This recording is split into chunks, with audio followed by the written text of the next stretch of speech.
Este mecanismo, ya sea por la gravedad o porque hay una dilución de parte de la saliva y por el remanente que va a quedar en la misma, pues eso se diluye y se disminuye. Y ya no actúa más de 5 minutos. Entonces, ante esta situación es que nosotros podríamos tener, cuando ese reflujo es constante, entonces podríamos tener ya una enfermedad. Ya eso lo vamos a conocer, que le va a dar una esofagitis gástrica, una esofagitis crónica a este nivel provocado por él. La próxima. Vamos a hablar de la primera, que es la esofagitis aguda. Dentro de la esofagitis aguda dijimos nosotros que una de las principales causas es la esofagitis provocada por un proceso infeccioso. Y dentro de esa, nosotros vamos a ver una que puede ser micótica, como es la Candida albicans. Esta vendría a ser una de las principales y la más frecuente dentro de esto, principalmente en aquellos pacientes que tengan algún tipo de enfermedad hematológica de tipo maligna, como una leucemia, por decirle, ¿ya? O una enfermedad inmunodepresiva. Cualquiera. Tuberculosis, sida, diabetes, pero una enfermedad crónica en la cual va a llevar a que me provoque este tipo de lesiones, que son lesiones prácticamente de la mucosa y que me van a llevar a inclusive a provocar ulceraciones a nivel de la misma. La próxima. ¿Cuál vendrían a ser estas las manifestaciones que va a presentar el paciente que sufra de ello? Primero, la manifestación del dolor retroesternal. Pero si el paciente dice, me duele el pecho, y ustedes no solamente tienen que relacionarlo con que es una esofagitis, ¿no es verdad? Porque si es retroesternal, entonces ustedes tienen que descartar, ¿no será un infarto agudo de miocardio? ¿Será una causa cardíaca? ¿Será un espasmo? O ver qué otro tipo de patología, porque es amplia. La disfagia, el dolor que va a presentar el paciente, y la odinofagia. Entonces, nosotros esos 3 síntomas que son cardinales para todo paciente que sufra de algún proceso a nivel esofágico. Y vamos a ver que se van a repetir. Ya la próxima. El segundo es el virus del herpes simple. También lo vamos a conocer acá, que inclusive puede provocar la varicela zoster, puede dar lugar a esto. Y la varicela zoster da después de que el paciente ha padecido de una varicela común, simple. La próxima ya no es varicela, se llama varicela zoster, donde se forman ya localizadas, puede ser a nivel de la fauce, a nivel de la faringe, o me puede dar localizada. Entonces este virus del herpes simple, aquí vamos a ver nosotros que tanto los factores que lo predisponen como las manifestaciones clínicas van a ser igualitos que el cándida. Lo misma sintomatología va a presentar y las mismas alteraciones que vamos a ver nosotros. Y eso es a nivel de la fauces, por ejemplo, en la lengua, una lengua sanjurral, una lengua blanquecina, que lo van a ver con pequeñas ulceraciones, o a nivel de los carrillos, o en la fauces vamos a ver las ampollitas. Es característico, ¿ya? Inclusive el paciente le va a referir que no puede deglutir. La próxima. Lo otro frecuente son los citomegalovirus. Aquí afecta solo a los pacientes que son inmunodeprimidos. Y aquí ya me da algunos ejemplos. Pacientes cidáticos o aquellos pacientes que van a ser receptores de algún tipo de trasplante, donde nosotros tenemos que disminuir todo este sistema inmunológico a lo más bajo para que no haya la formación de anticuerpos cuando llegue el órgano a recibirlo, porque no se olvide que es un cuerpo extraño, por lo tanto yo tengo que disminuir todito. Eso es algo que tenemos que tener. La esofagitis cáustica, esto vamos a ver nosotros que las condiciones por las que se pueda presentar o es accidental o es con fines suicidas. ¿No es verdad? Y ante esta situación nosotros vamos a ver cuál va a ser la naturaleza de ese cáustico. Puede ser ácido o puede ser alcalino. Y aquí vamos a ver nosotros Y va a depender de la cantidad, va a depender de la concentración y el tiempo que va a permanecer activa en esa mucosa, el tiempo que va a permanecer causándole el daño ese cáustico. La próxima. Aquí nosotros tenemos que hacer la diferencia, ¿no? ¿Es provocada por álcali o es provocada por ácido? Aquí vamos a ver nosotros que las que son provocadas por ácido, diríamos no, debería ser más dañina, ¿no? Pero no, es más superficial, miren ustedes el daño. ¿Por qué? Porque duele. ¿No lo han olido, lo han visto? La acción que tiene un ácido sobre cualquier superficie.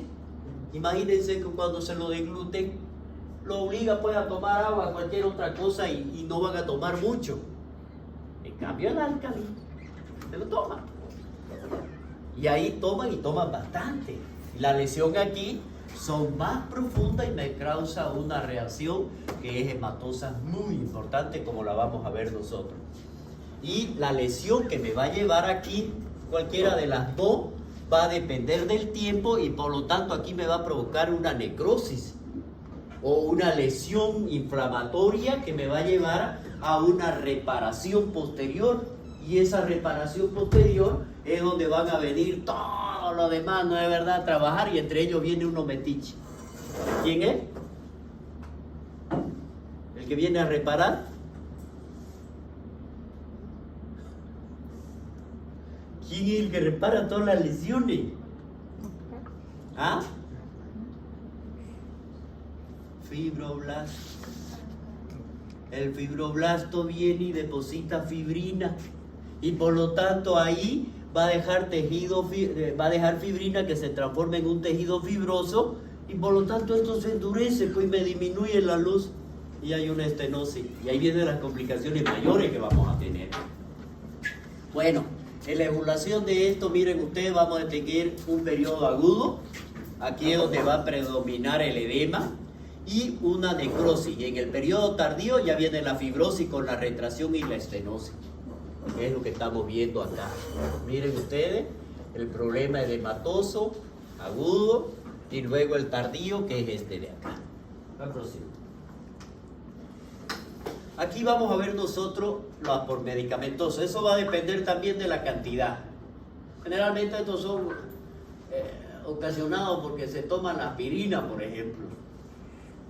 Ya, sí le va a causar daño, pero local, porque se va a contener más a nivel del cardia, se detiene, ya porque por la cantidad y la acción que me va a provocar va a ser a ese nivel, ya en causa poco frecuente en la que han visto implicado gran cantidad de fármacos.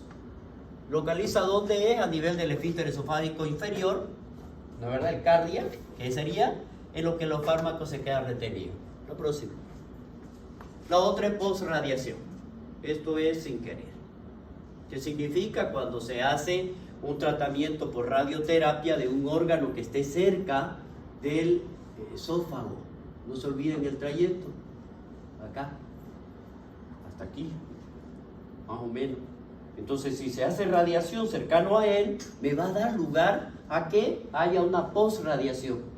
Y los efectos no son ahorita, sino 6 o 7 meses después de haber recibido esa radiación. Tratamiento radioterapia sobre tumores de órganos cercanos al esófago. El próximo. En la crónica aquí vamos a hablar del reflujo. Aquí ya dijimos, ¿no? Al inicio. El reflujo gastroesofágico, el causante de ello. Pero no el fisiológico, sino el que ya me está dando una enfermedad. ¿Qué dijimos del reflujo? Es cuando el contenido gástrico asciende por una incompetencia del esfínter esofágico inferior. Entonces, cuando hay incompetencia de este por insuficiencia de los órganos que la están componiendo, etcétera, etcétera, las estructuras, entonces esto asciende. Y aquí me va a dar lugar a una enfermedad. Entonces nosotros vamos a ver ahí qué es lo que está haciendo. Este permanece y la acción que me va a provocar a estos niveles va a ser constante. Y eso me va a dar lugar a una metaplasia.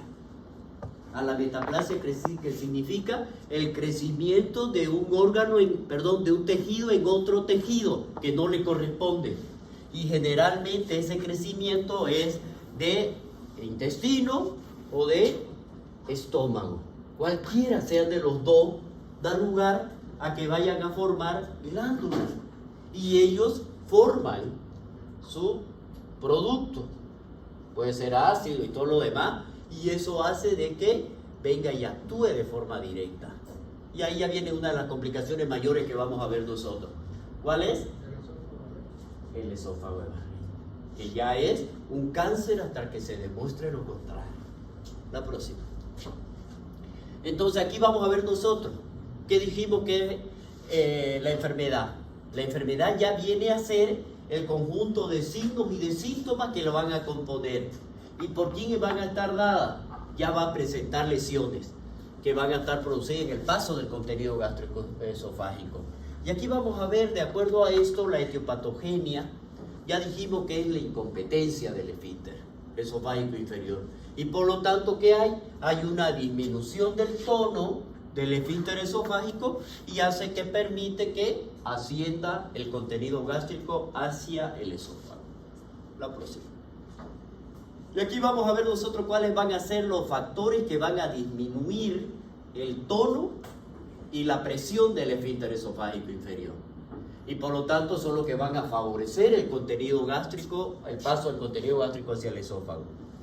Los chocolates, las comidas chatarras, cigarros, bebidas carbonatadas, alcohólicas y el café.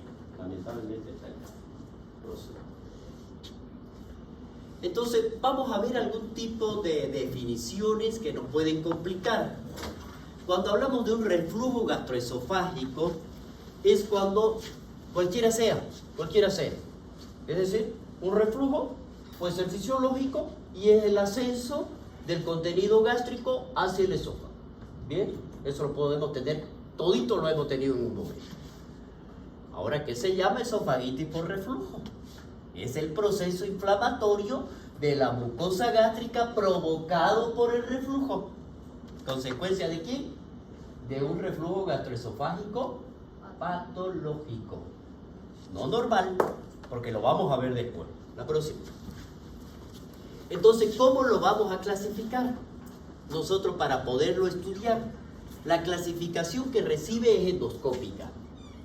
Tiene que haber reflujo con lesión o reflujo sin lesión. Cuando decimos reflujo con lesión, me estoy refiriendo a la mucosa esofágica. Miren, enfermedad por reflujo con endoscopía positiva. Cuando dice positiva, es porque hemos encontrado una erosión dentro de la mucosa esofágica. Y la otra es la enfermedad por reflujo con endoscopía negativa. No encontraron lesión, no encontraron erupción de esa mucosa, pero sí hay reflujo. Encontraron contenido gástrico. Me dejo entender, ¿no es verdad? ¿Está clarito? Bien. Entonces aquí nosotros, este de aquí es el que lo tiene la mayoría de los pacientes. Y entonces aquí ya comprende cuando nosotros tenemos aquí, mi paciente tiene la enfermedad por reflujo gastroesofágico.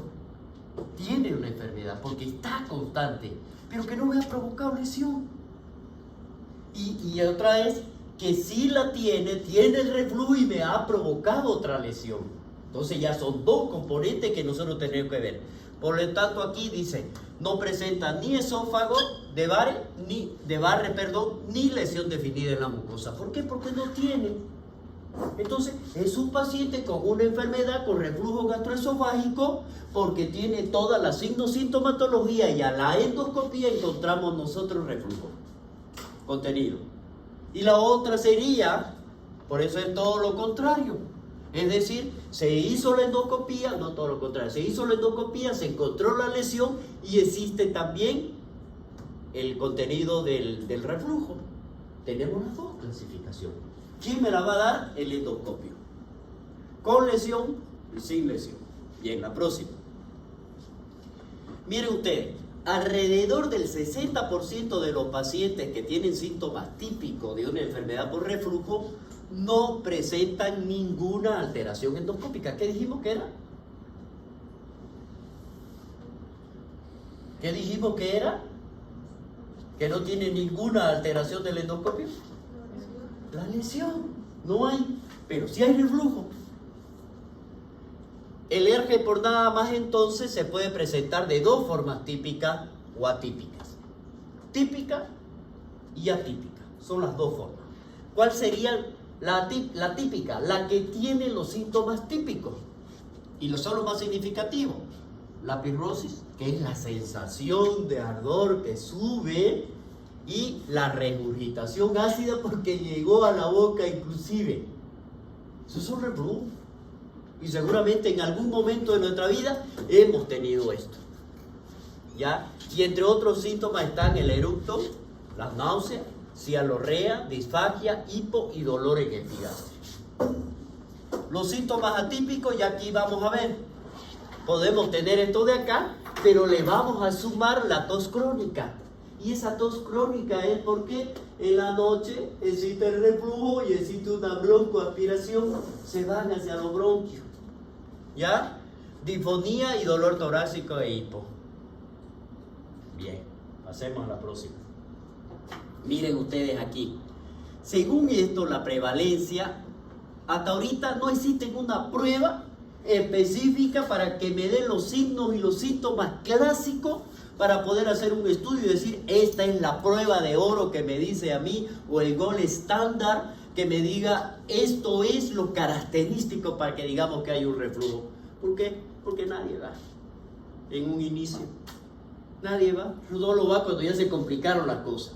Mientras tanto, no hay.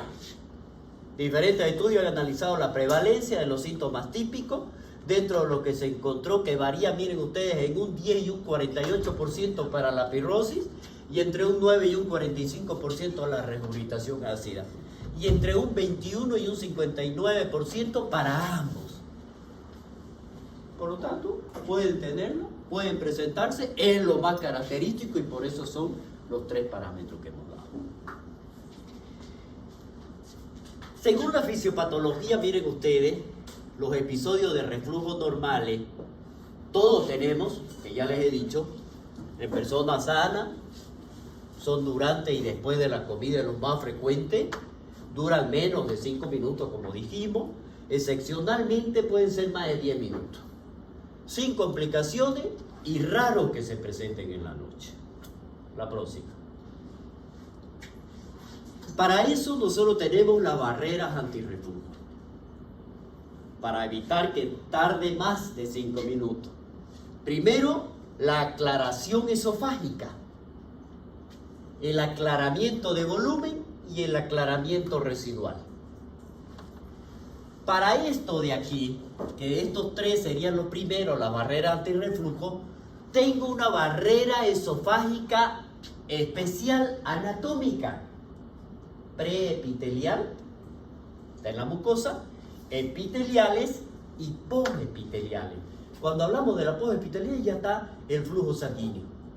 Es decir, vamos a ver las lesiones que me va a provocar en cada uno de ellos. Pero son barreras. Esta es mi primera barrera, esta es mi segunda y esta es mi última barrera. Ya me la vencieron, chao, ya tengo lesión.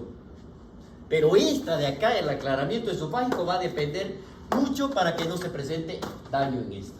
La próxima. Las barreras antirreflujo. ¿Cuáles vendrían a ser principalmente? Uno, el esfínter esofágico inferior. Segundo, el diafragma. Tercero, los ligamentos frenoesofágicos. ¿Quiénes hacen esto de aquí? El ligamento frenoesofágico, el diafragma que viene por acá y el esfínter que está aquí. ¿Qué es lo que van a hacer? Van a formar un tono. Ya dijimos, ¿no? Quiénes favorecen y quiénes inhiben, ¿no es verdad? Que aumentan del tono. Quienes lo están disminuyendo, ya dijimos, el chocolate está entre medio y el café está entre medio. Que lo queremos, pero ya está. Próximo. Aquí nosotros vamos a ver cuáles son el aclaramiento esofágico. Hablamos del aclaramiento esofágico nosotros en lo que se refiere a lo normal que debe suceder. Primero, ese aclaramiento esofágico es la capacidad del esófago que tiene para poder eliminar el material refluido, es decir, lo que ascendió. Esa es la capacidad, esa es la principal. ¿Cómo lo va a hacer? Dos fases. Una fase de ella es el aclaramiento del volumen por la cantidad y la segunda es el aclaramiento del ácido residual. Es decir, primero el aclaramiento del volumen. ¿Cuánto fue lo que subió? ¿Va a caer? ¿Y cuánto queda? Ese es el residual. ¿Cuánto quedó de la primera barrera? La próxima. Entonces miren aquí, el aclaramiento del volumen, casi todo el contenido que subió se va a expulsar por peristalsis y por gravedad. Porque está ahí el cuerpo extraño, por lo tanto hace y cae. La primera. Y la segunda fase dijimos nosotros. ¿Cuál es? El aclaramiento del ácido residual. ¿Cuánto se quedó ahí dentro? Porque se va a quedar pues pegado, ¿no? ¿Verdad? Ahí ya viene el saliveo. Y empezamos a formar saliva y a deglutir. ¿Cómo lo hacemos? Neutralizando el ácido en pequeños remanentes que queda en la fase anterior. ¿A través de qué? De la salivación. Bueno, ese es el aclaramiento esofágico, tanto el normal y el que tiene por la enfermedad. En el aclaramiento del volumen, en el normal, tanto la peristalsis por la gravedad, que dijimos que es el que va a caer, y el otro, en el aclaramiento normal, hay onda peristáltica, no se le da mucho valor, y en el paciente que está con ERGE, hay ausencia, y aquí le damos mayor utilidad. El aclaramiento del ácido residual, dijimos que lo hacemos por salivación. ¿Qué se hace aquí ese aclaramiento normal? Disminuye, dijimos, por la noche, el sueño y en los pacientes con edad avanzada. En cambio acá, en la ERGE está disminuido el reflejo esófago salival. No hay mucho. Entonces, deja que actúe más tiempo, más de 10 minutos. Tiempo total en la fase 1 más 2, mejor dicho, en la fase primera y en la fase segunda, que ya la conocen cuál es, aquí dura menos de 3 minutos, menos de 5, dijimos, no es verdad, y acá dijimos nosotros que va a durar más de 5. ¿Sí? ¿Cuál sería el mecanismo por el cual disminuye la formación de la saliva en el ERGE? Que dice que está disminuyendo, ¿no? La salivación. Está disminuyendo la secreción a nivel de las glándulas salivales principalmente. ¿Por qué llegaría a disminuirse? Por el mismo proceso de la disminución de la acción a nivel de lo que es la peristalsis. Cuando nosotros tenemos el contenido esofágico o gástrico, en este caso, me da un estímulo vasovagal para que exista la contracción. Ese mecanismo es el que está alterado, por lo tanto no hay mucha secreción. ¿Ya? Y no es por la producción, ahí está la producción de saliva, lo que no hay es el reflejo vasovagal. En la próxima.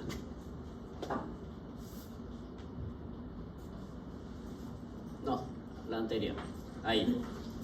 Entonces, esto es lo que va a ocurrir en el aclaramiento esofágico, el peristaltismo y la salivación, que es lo que va a caer cuando se aumenta la presión intraabdominal, la distensión que va a existir a nivel del abdomen, aumento de lo que es los hidrogeniones juntamente con las peccinas y el reflujo que puede existir a nivel de las enzimas pancreáticas o de las enzimas de la bilis, me puede componer este jugo gástrico y me pueden dar lesiones a este nivel. Por lo tanto, nosotros tenemos que eliminarlo mediante el aclaramiento esofágico, que son las fases normales, 1 y 2. La próxima. Bueno, aquí son las barreras esofágicas, ¿no? Los factores preepiteliales, epiteliales y posepiteliales. En los preepiteliales son poca importancia defensiva, existe una capa de moco, el bicarbonato y la capa acuosa, que son los que me van a cubrir y me van a ayudar. Los factores epiteliales, aquí hablamos ya de estructural. Estamos hablando de las membranas celulares, del complejo intracelular, del tipo funcional por el transporte epitelial, transporte intracelular, epitelial mismo, y de la proliferación de la capa basal, es decir, el recambio que va a existir a nivel epitelial. La forma, no se olvide que es pluriestratificado. Entonces tiene que haber un recambio. Este ya está alterado por la acción constante a este nivel. Y los factores postepiteliales es lo que yo le decía. Vienen el flujo sanguíneo, el bicarbonato, el oxígeno y los nutrientes, y en los arrastres y la dilución de los hidrogeniones. Entonces, dentro de todo eso, nosotros tenemos que evaluar, no, la próxima, ahí, ¿cuáles son para que exista una enfermedad? Acá estaría la barrera mucosa y acá están lo que normalmente existe, las enzimas pancreáticas y la bilis, que están en el intestino delgado, y las pepsinas que ya están en el estómago. ¿Qué es lo que va a pasar acá? Si este de aquí me vence a la barrera por el aclaramiento, ¿qué es lo que va a existir? Vence, sube la balanza hacia 1 o tiene que bajar. Normalmente tiene que bajar, porque para que este no me dé enfermedad. Entonces, esto es lo que hace normalmente. Estos son los factores defensivos y estos de aquí son los factores agresivos que vamos a tener. Y ahí ustedes lo ven. ¿Cuáles son para que dé lugar a que avancen estos? Primero, la incompetencia de la barrera. Hemos hablado de la incompetencia de la barrera antirreflujo. ¿Y cuáles son esas barreras de antirreflujo? El esfínter esofágico inferior. Primero, ¿qué es lo que va a pasar esto?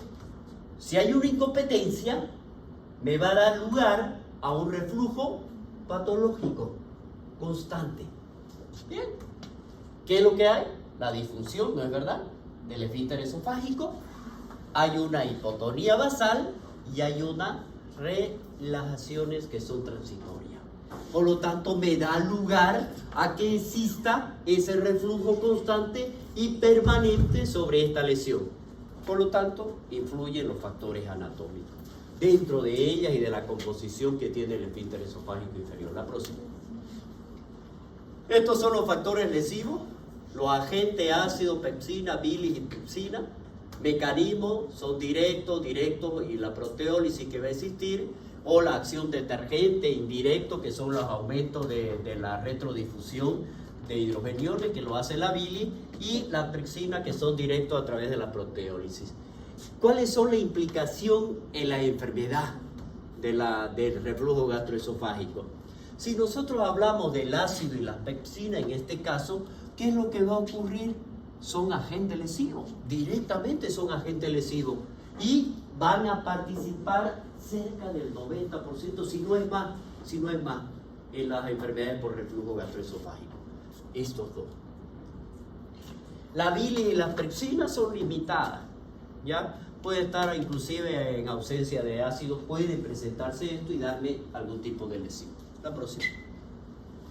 ¿Cuáles son los modificadores del tono del esfínter esofágico inferior? ¿Cuáles van a hacer eso? Aquellos que me vayan a aumentar la presión y aquellos que vayan a ir a disminuir la presión.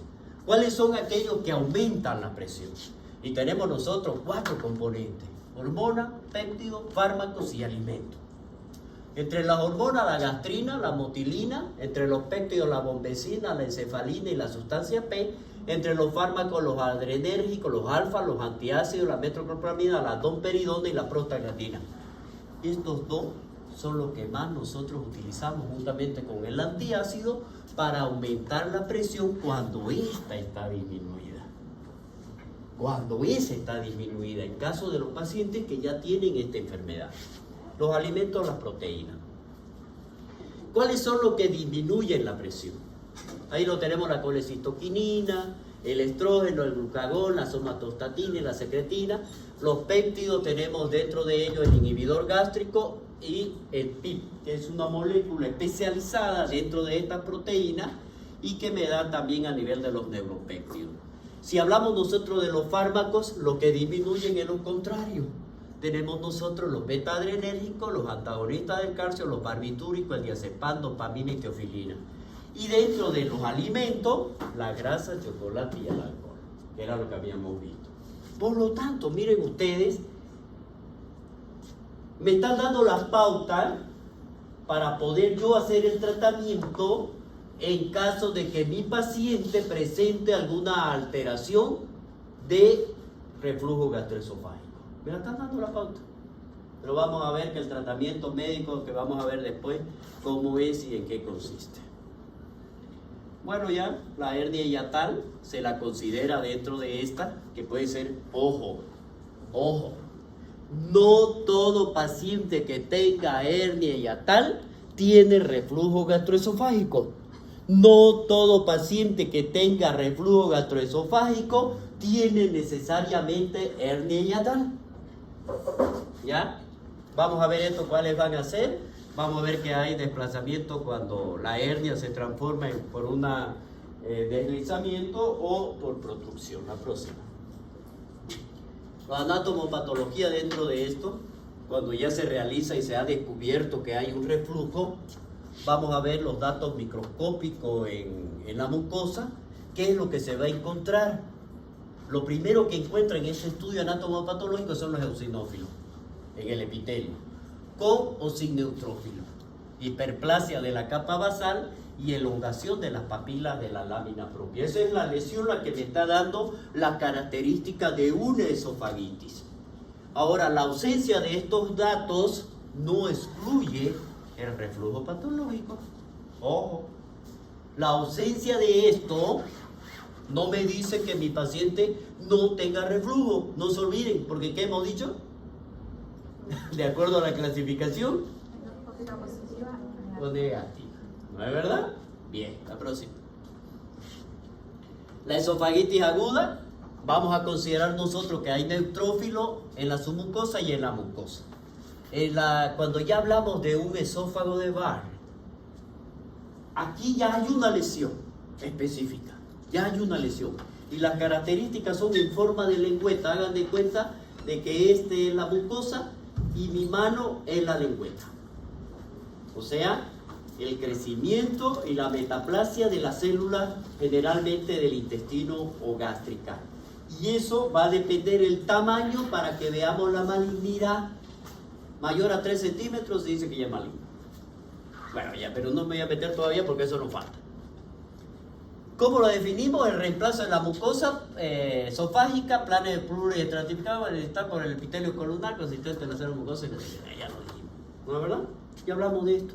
Esa es la metaplasia intestinal y es lo que nosotros vamos a ver. Y eso me lo va a informar mi estudio anatomopatológico. La próxima. ¿Cuáles son los factores de riesgo? Uno de los principales es el higiénico dietético. Dice, aunque esto no son factores dominantes en la enfermedad, pero dice que tanto la dieta de grasa, los dulces, las cebollas crudas, las especies, la cafeína, los cítricos, presentan, dice hasta ahora, datos totalmente contradictorios y con una evidencia científica débil. ¿Qué me dice? Pueden estar como no pueden estar, pueden ser los causantes como no pueden ser los causantes.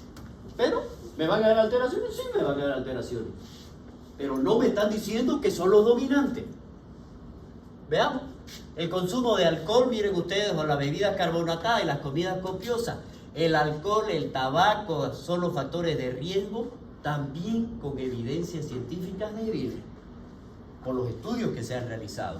El ejercicio físico, en particular cuando se corre y cuando ya se tenga este factor de riesgo, que es uno de los que se considera principales para los síntomas, para que se presenten síntomas, el correr, ya con una evidencia científica débil. ¿Qué me está diciendo con esto? El estrés patológico, psicológico, las enfermedades psiquiátricas, la obesidad, la relación con el Helicobacter pylori, que también hasta ahora se dice, no todos los pacientes que tengan reflujo gastroesofágico tienen Helicobacter pylori. No todos los pacientes que tienen Helicobacter pylori van a tener reflujo gastroesofágico, lo mismo que la hernia. ¿Ya? Son contradictorios. La hernia hiatal igualito. ¿Ya?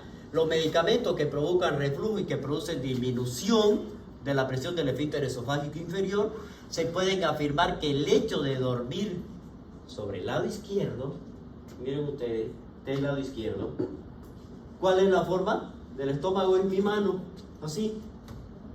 Este es el cardia, este es el fondo con el cuerpo. y este de acá es el píloro. Entonces, si yo me echo de este lado, o me acuesto de este lado, voy a favorecer para que exista reflujo. Pero si yo me acuesto, miren ustedes, dice, comporta de menor grado para reflujo cuando se adopta en la posición contraria. Aquí no es verdad. Entonces, favorezco a que el contenido de aquí se venga al fondo, aquí, cuando me echo de este lado. Eso voy a favorecer. Entonces, el reflujo no se va a presentar cuando en este lado me acuesto. O si se va a presentar, va a ser en menor grado. Pero en cambio, no se olviden que aquí está la curvatura menor, miren. Entonces me voy a acostar del otro lado, del lado derecho. Entonces, ¿qué estoy haciendo? Todo este contenido viene y directamente refluye. Por lo tanto, es mayor cuando me acuesto del lado derecho. Eso es. Esos son factores predisponentes. ¿Son característicos y dominantes? No. Porque pueden tener cualquiera de ellos, puede presentarse, o como no, pueden tenerlo y tener otras causas. La próxima. ¿Cuál es el cuadro clínico? Dijimos, signos y síntomas típicos, signos y síntomas atípicos. ¿Cuáles serían los típicos? La pirrosis es el más típico en un 75% de los pacientes.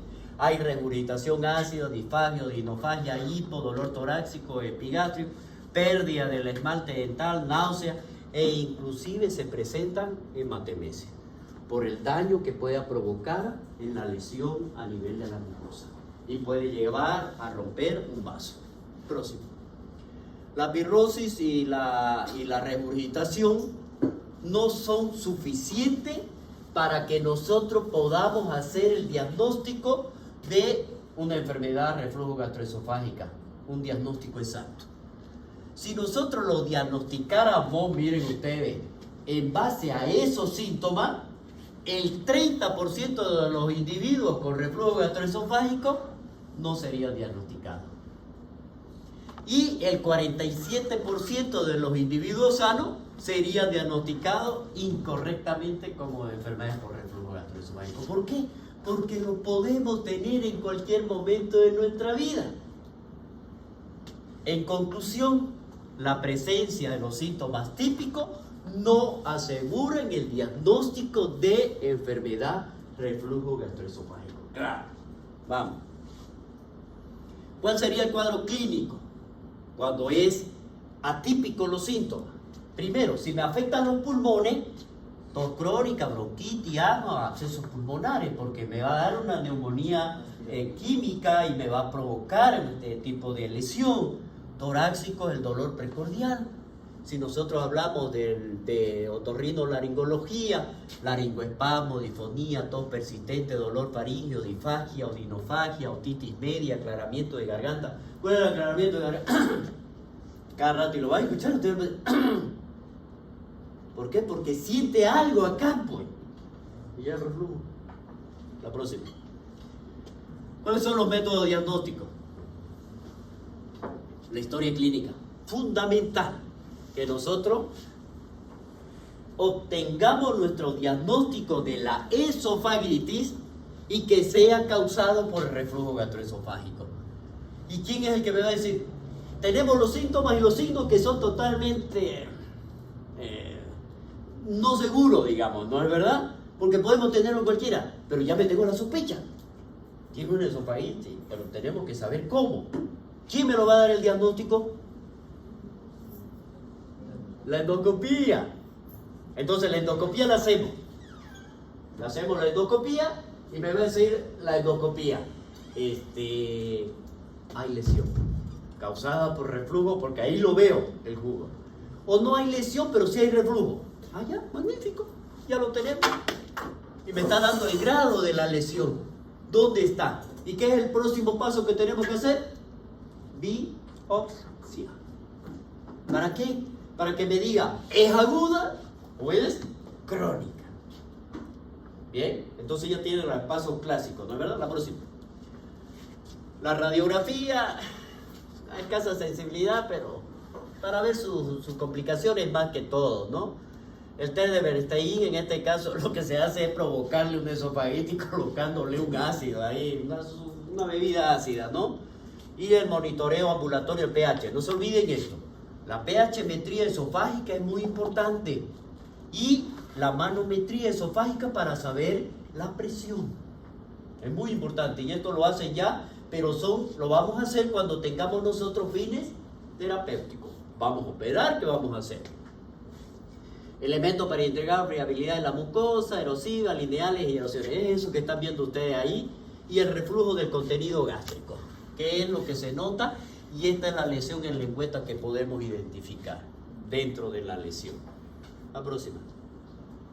Y ahí vemos nosotros los métodos diagnósticos, la endoscopía, los tipos de lesiones, que ya me están dando características de cada una. Miren ustedes, la lesión específica, las lesiones ya con estenosis, las lesiones circulares que me puedan dar comprometida en todo. Vamos a ver la próxima. El esófago de Barrett es la lengüeta que yo le decía, miren, acá, ahí. Ya, entonces, ¿qué es lo que hay? Dijimos, es una metaplasia, ¿no es verdad? De la mucosa gástrica, pluriestratificada. Vamos a ver aquí que ya hay células mucosas secretoras. Y la frecuencia, alrededor del 5 al 10% de los pacientes que tienen reflujo gastroesofágico son sometidos a un estudio esofágico, endoscópico. Entonces, ¿para qué? Precisamente para descartar esta lesión. La próxima. El factor de riesgo mayor que podemos tener nosotros en un paciente con un esófago de Barrett o una esofagitis crónica es el adenocarcinoma del esófago, y que en estos últimos años ha ido aumentando muchísimo. Ya la incidencia aproximada es el 1% anual de toda la población de los pacientes que tienen un esófago de Barrett. La próxima. La mucosa gástrica enrojecida por metaplasia gástrica, miren ustedes allá, fue la primera imagen. Esto es, si yo veo esto de aquí y esta característica juntamente con esta, es potencialmente maligno. Si yo veo la característica de un esófago de Barrett, es potencialmente maligno. Y lo tenemos que verificar, ¿cómo dijimos? Maligno. La próxima. Y ahí vemos nosotros, según la clasificación de Los Ángeles, me dice, lo vamos a clasificar en 4 grados. A, B, C y D. El A, miren allá ustedes, me la está dando la característica y me hace un esquema al mismo. Pueden haber una o varias lesiones, miren en la de arriba. Yo no alcanzo allá. Esa de allá, esa lesioncita. Pueden haber una o varias, ¿ya? No vaya a creer que es el redondo completo. A ver, ¿quién tiene un lapicero? Este de acá, miren. Ese de allá, el de arriba. ¿Ya? Entonces, ¿qué es lo que hace ahí? Una o varias áreas en las lesiones, ninguna de las cuales es mayor a los 5 milímetros. El grado B, que sería el de acá, pueden haber una o más lesiones que confluyen, pero ninguna de ellas, miren esta de aquí, que es la misma de allá, pueden haber varias, pero ninguna de ellas superan los 5 milímetros, mayor a 5 milímetros. En cambio, la tercera, pueden haber uno o más erosiones que confluyen, miren aquí está, este de aquí, confluyen, ¿ya? Pero que no ocupan la circunferencia. Miren, llegan aquí, se han juntado aquí, se han juntado acá, pero no me están dando la circunferencia. Eso es lo que me está diciendo, no me está llenando. Ese es el C. En cambio, el D abarca toda la circunferencia, miren. Ese es el D. Ahora la próxima. Este me lo da Miller. Y Miller me dice, lo vamos a clasificar en 5 grados. La primera son la presencia de las lesiones eritematosas, que es esta de arriba, esa de allá, ya, son exudativas, ya de todas las erosiones son superficiales y es única. Es única. O dice, si la tengo de forma exudativa, es decir, porque existe un exudado aquí alrededor de esta lesión, si bien es única, pero al mismo tiempo también nosotros podemos encontrar una o más, pero ninguna de ellas se junta. Eso me dice el grado 1. El grado 2 dice que las erupciones, en este caso, miren ustedes, se juntaron. Aquí se juntó con esta de acá, acá se juntaron. Pero dice que además de ello, que tienen la presencia del exudado, pero no me hacen la vuelta, no me dan. No dan la circunferencia. En cambio, en el grado 3, miren ustedes, aquí están las lesiones. Son de tipo exudativa, están aquí, confluyen y son circundantes. Son circundantes, miren. Me le ha dado la vuelta.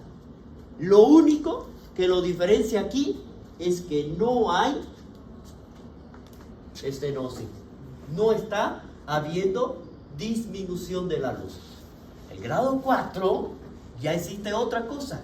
Ya hay fibrosis crónica. Miren ustedes aquí, esta es la luz y se ve claramente que hay una disminución. Hay estenosis de la luz y además de eso, miren, existen lesiones ulcerosas que son profundas.